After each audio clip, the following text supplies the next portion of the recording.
Hey, ladies and gents, it's Zemback, and we are doing the Stritzwagen S1. This is back in the premium shop for sale. This was the first premium for the Swedish TD line.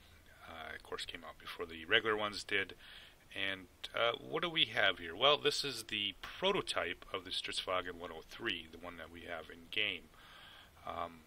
The very first one, actually. The design concept, because this is one of the most interesting tanks in World of Tanks when it comes to, at least the design-wise.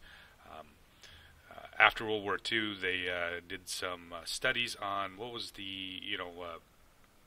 where was tanks getting penetrated at, where were most of the penetrations of tanks happening, general locations and all that stuff. And about 50% of tanks destroyed in World War II were through the turret. So they thought, well, let's work on this little project, or this little concept of removing the turret. About the 1950s, there was also a consortium of countries getting together, trying to produce tanks that were, universal across the board. And Sweden kind of said, "Nah, we're going to kind of do our own thing," So they decided to start working on what became known as the S-tank. That was in about 1956 when the design process for this tank came about. Eventually, 1961, the S1 was built. There was a wooden prototype, of course, built, or mock-up built, and what this tank was a prototype for the suspension. What's unusual about the suspensions in the S1s, of course, if you've played them or know anything about them, is the fact that these fully tilt up and down.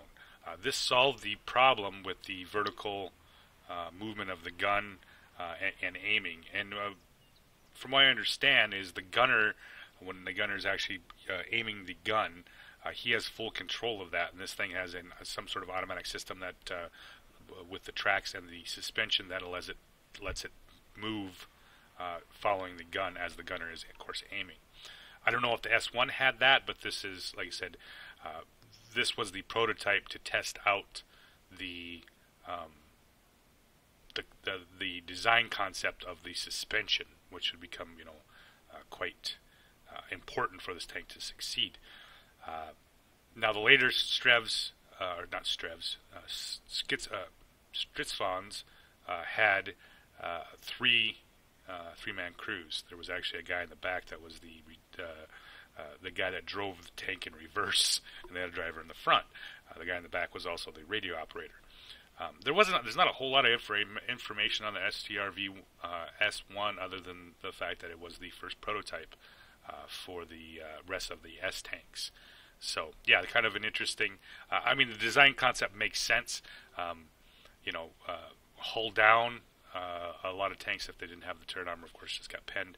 And after World War II, with the introduction of better rounds, such as the heat rounds and whatnot, being shot wasn't the best. And these Strvs, the S tanks in general were.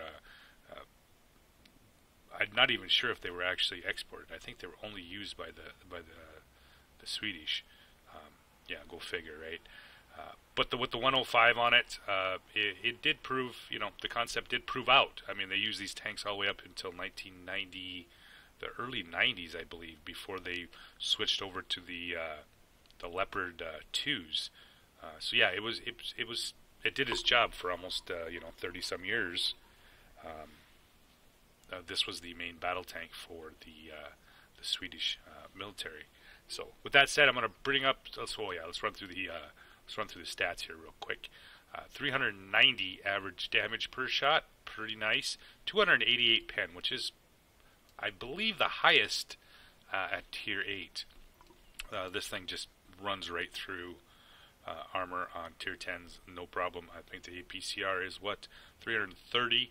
Yeah, very nice with the penetration. 7.13 rate of fire, 8.42 second reload time, so it's kind of averaged out there, 28.35 for gun traverse speed, and 11 degrees of gun depression. And that's what I'm talking about with these suspension, the ability to creep up on a hill and look over it and whatnot, not leaving a whole lot of the tank to be seen. 2.81 second aim time, which is somewhat long for this tank, but yeah, you get used to it. 0.38 dispersion, not the best, but it's like I said, once again, you're shooting at range anyway most of the time. 2779 average damage per minute, and that's with the full BIA crew. 1,000 hit points, and the hull armor is 30, 30, 30. Where that comes kind of interesting is that I do believe 88's 90 millimeters is the 90 millimeters and above will penetrate this tank from the front with this sloped armor it has. Anything below 90 millimeters will most likely bounce. Yeah, so kind of an interesting. These are not. I mean, don't try to get shot. Obviously, it's a TD, so you want to be hiding in a bush and playing hills and stuff, and not showing a whole lot of your tank. Because most of the things at Tier 7, Tier 8 and above are going to rip right through this tank. Mobility, yeah, 35 tons, 540 for the engine horsepower, 16.17 for the power to ton ratio, top speed of 50, and the reverse speed is 45. So this thing almost goes as fast in reverse as it does forward, and you're going to find yourself going in and out quite a bit. Yeah.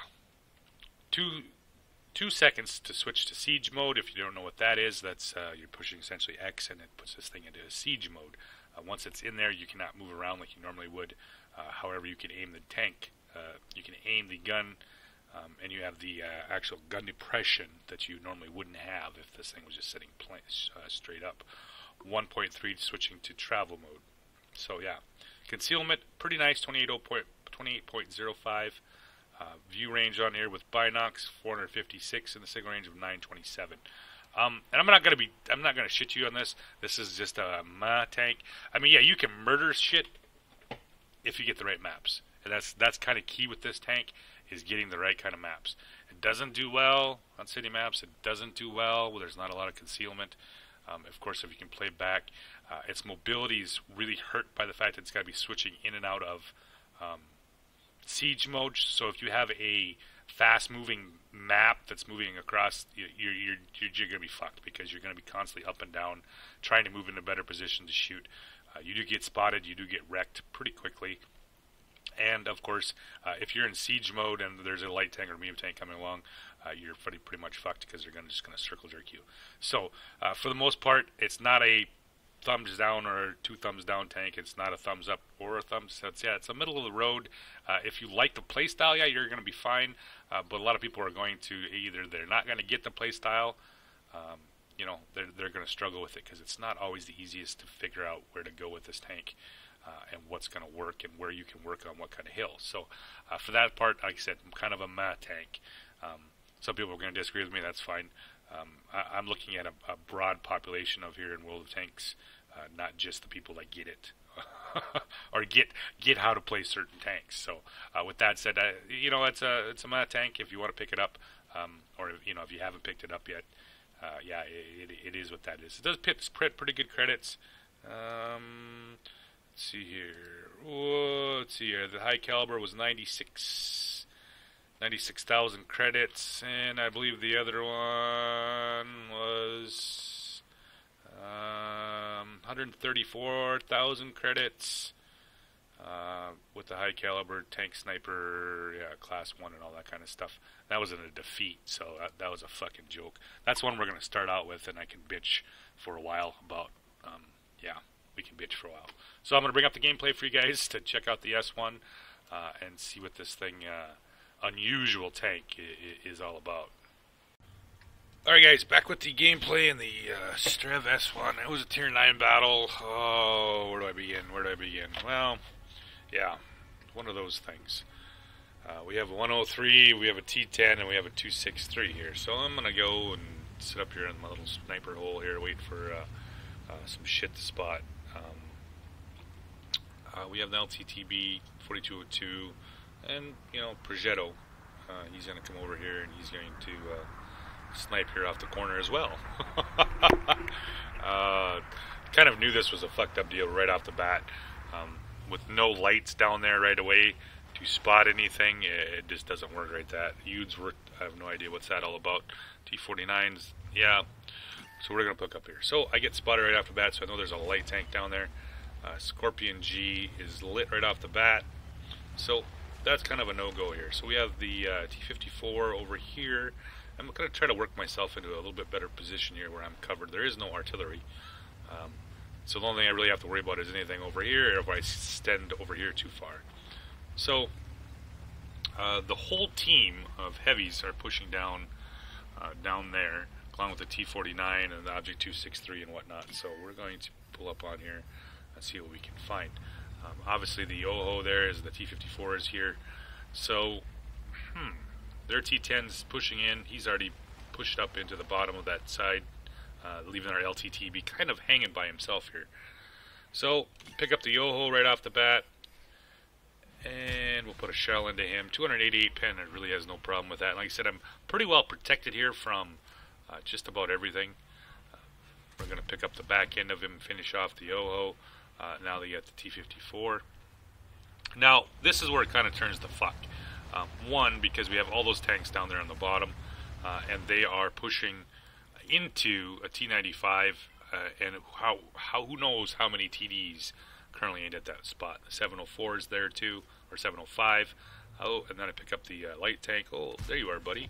We'll put a shell into him. And now that's about the time I see the 705 pull back. I wish I would have saved myself for him. But let's see here. Put a shell. 0.38 accuracy, fellas. Yep. So the Bulldog, he's no, we're gonna try this again. Shit. So the 705 gives me the side of his tank again here. Let's see if we can put a shell in there. Put a nice shell into him. We're already up to 1900 damage, and that's when the S1 shows up here. So, and the Progetto that was with me, yeah, he got spotted and he got wrecked.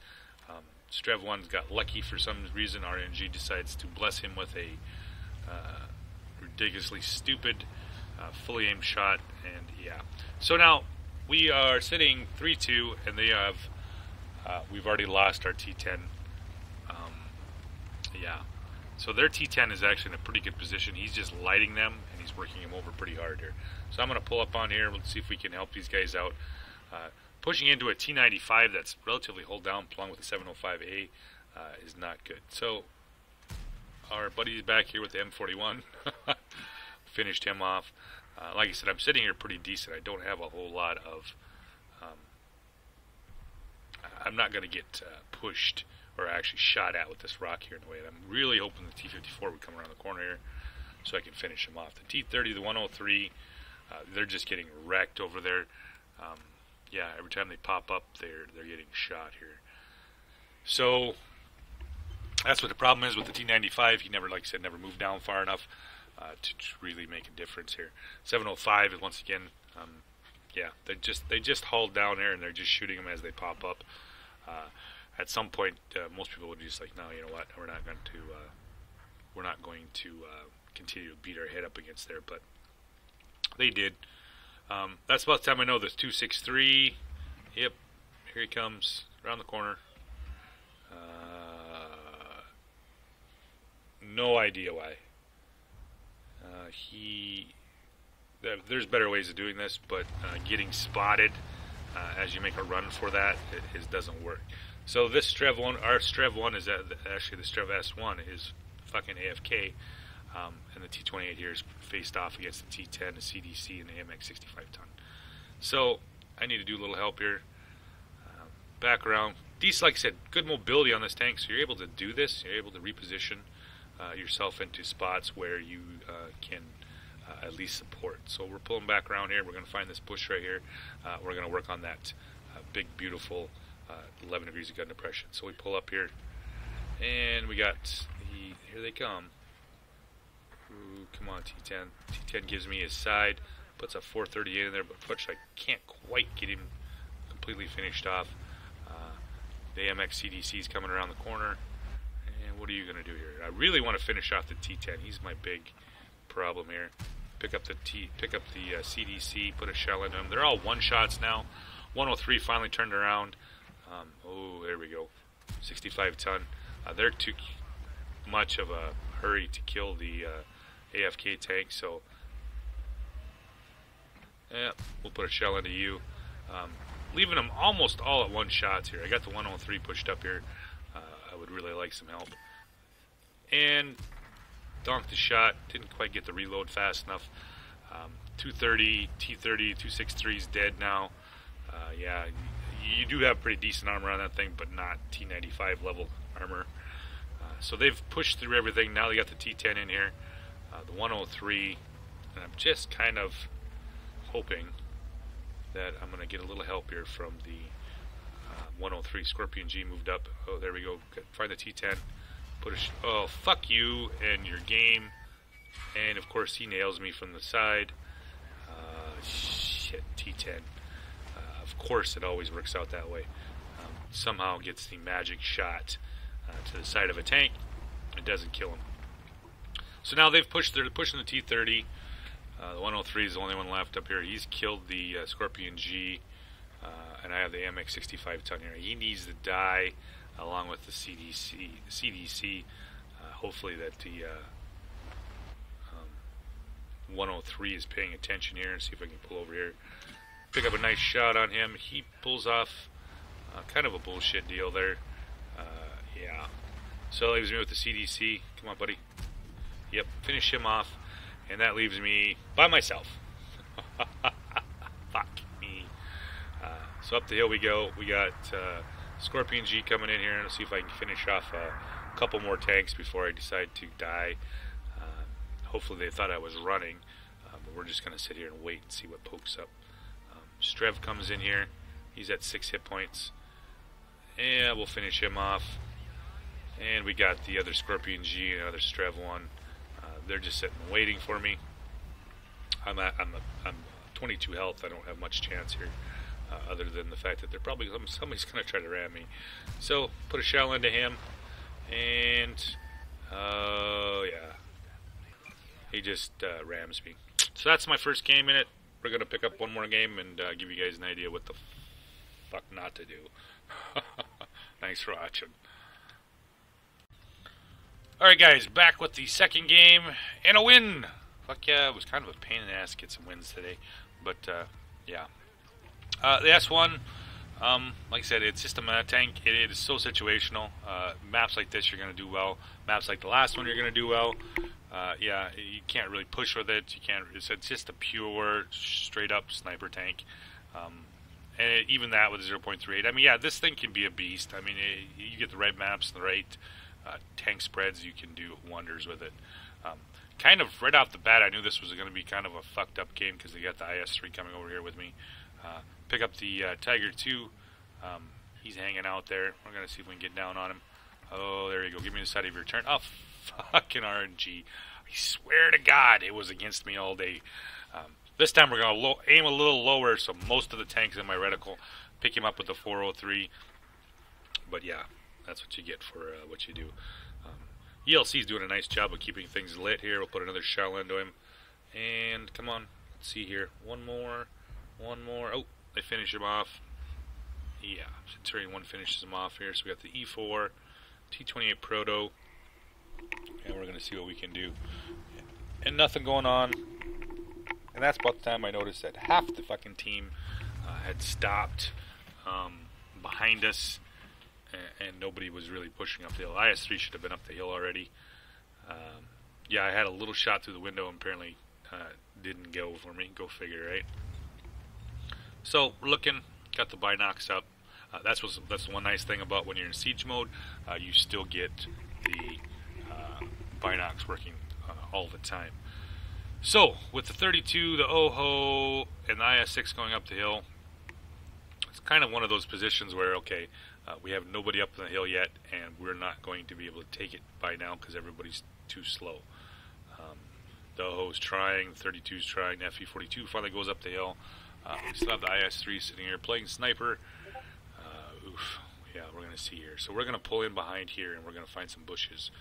Bulldog's already got the hill, so we're pretty much going to have to deal with this, everything on the hill, which is fine with this tank. This works out just fine for this tank. This is the kind of stuff that it likes. where it can shoot at long range, stay hidden, and that kind of stuff. 32 is pushed up, trying to keep things lit. He's of course getting wrecked by 2 artillery pieces. IS-6 is sitting in my bush. Now Avo is a really big asshole. I just, I'll run right into him, shoot him a few times, that kind of stuff. But I'm not. I'm not that kind of guy, So waiting here for the T-34-3, TVP, anybody to show up. They kill the T-32 finally, and we got the 4202. It's about the time I noticed the IS-6 coming, and you know what? We're just gonna put a shell right in there. And what the? Told you, RNG was not my friend today. Alright, so we're going to try one more time the lower plate. Oh, we bounced. We bounced. 0.38 actually. It's not always the best. T-34-3 is getting ripped hard. 4202 is about dead. And we're going to back up here a little bit and see if we can get some more IS-6s to poke over. Both those IS-6s played pretty passive most of this game. I'm surprised they actually went up the hill. They're not the typical kind of people that go up hills. So I'll pick up the IS-6. Finally get my first shell into him. 349. Yeah, he's like, what am I going to do here? I'm spotted. Let's see here. We'll just sit right there. We'll put another shell into him. 417. And we're kind of losing right now. We're 4-2. IS-6 is backing up here, so I'm going to see if I can put one more shell. Yep, there we got a 404 on him. It's looking pretty decent as long as we can keep some lights on that hill. I mean, I got binocs up and whatnot, but I'm going to move back a little bit just because if at all possible the IS-6 gets spotted or they start blind firing the bushes, I'm going to get wrecked. So back up. Let's see what we can do here. Kind of a slow game. It really was for most of the match. Not a lot of movement on either side. For some reason, I still don't get the one down there on the HG1 area. Everybody seems to like to congregate down there a lot. I don't rightly know why, but you get a certain number of TDs. It's never really works out that well. So AMX 65 ton dropped off the hill. Ooh, excuse me. And that's actually the way to play this map. We played a game earlier here with I was playing with Mill. We had a mouse drive off the top of the hill in full health and drove into 3 tanks destroyers who would just rip the shit out of him. He was dead in like 40 seconds. So yeah, coming off that hill with all these tanks down here is never a good idea. So he plays it well. However, I don't have shots to further down, so I'm going to have to move back up in here to see if I can pick up the M8 65 ton. See if I can pick up the top of his turret. IS-6 finishes off the T-34-3. And we got the T-54 Mod 1, AMX 65 ton. We're sitting at 3-6 right now. This is looking good for the goodies. The baddies are everywhere. Oho's getting wrecked. And I pick up the STG. We put a nice 396 into him. Quite fast enough to reload. He gets away. However, we get the TVP coming off the hill. And I'm just kind of looking for some targets here. Oh, I had on him. Where's he at? Come on, buddy. Back up. Oh, shit. Yeah. One of those. Going for the headshot. Didn't work. No headshot. So we're at 3-7. We're down 4 tanks. Life is not good. We've lost complete map control. But this is where this thing works, right? As long as you can keep stuff lit. TVP, once again, I hit the dirt. I didn't get his top of his turret. However, we've brought it back 6-7 right now. We still have the 2 IS-6s up on the hill, so not sure what they're up to. Scorpion G's up there as well. Ooh, doggy. And this is where it gets interesting. Now it's kind of turned into a peeky pokey, who gets spotted, who doesn't get spotted. The IS-6 AMX 65 ton, he's getting wrecked by artillery, and now we've evened it back up. Pretty quick 4 tank swing, and we're just going to sit here and wait. IS-6 must have got spotted. I'm not sure how he didn't. He's 2 marks on that barrel, so he must have at least have a decent crew. I'm surprised he doesn't have 6 cents, but maybe they were blind firing bushes too. I have no idea. Pick up the Scorpion coming up the hill. He's getting pretty ballsy. It's typically not a real great place to be in. Oh, didn't get the kill shot. IS-6 did, and we are now currently finally ahead. It took a while, but here we are. So we got the IS-6s up on the hill yet, and STG, T-54, and the E-4 down in the village yet. So, which is alright, because that kind of opened up here with just the T-54 Mod 1 and the STG, and I'm just kind of hanging out here, waiting for these IS-6s to eventually push off the hill or do something. At this point, I'd expected them to come down here, at least where the STG was, for a while. It's not like the IS-6 is notorious for having superior gun accuracy, so I imagine they're up on the hill just pegging away at the Centurion 1. So we've turned around essentially a defeat, which I thought was going to happen right after we got nobody up the hill. T-54 is like, nah, he's playing it smart. He's trying to keep as much stuff lit without exposing his tank and losing HP. Haven't seen the STG, of course. He's a one-shot. That's about the time we noticed the IS-6 coming off the hill. And there we go. 405. Come on, reload. Let's see if we can get one more shot into him. There we go. Put a shell into him. Oh. And we got him. Come on up. Nice camo on this tank. Puts another nice shell into him. And that leaves us to the other IS-6 here, who finally decided to come off the hill. And we'll put a shell into him, execute him. 34-49 showing. I ended up with just a little over 4K in this game with some blind shots that I did. Now we're going to have to clean out the 54 Mod 1 and the STG. Centurion 1 is kind of like, he played it well, though, actually. He just kept things lit here. T-28 had finally moved in position to fuck up the Mod 1. And our light tank is over on the other side. So we got, 374. Let's see what we can do here. Auto aim. And, yeah, finish him off, 374. We leave this to STG here. He is finished off the STG. We just got the artillery. So it was a decent game, high caliber, right around 100K credits. So it wasn't too shabby with this tank. One more, like I said, artillery to kill, and we win the game. This game, like I said, looked like shit from the start, but everybody kind of sucked it up and actually played it pretty well, leaving us with the win. I mean, at one point we were down 4 tanks. Yeah, as an equalizer, this tank, if you get in the right positions, work great. If you can get there, stay there, and get your shots landing, yeah, you can rack up some serious damage in this tank. However, for the most part, it's still a situational tank. It only works well on some maps. Other maps, it's kind of a hindrance. So, with that said, thanks for watching, guys, and hope you guys liked the review.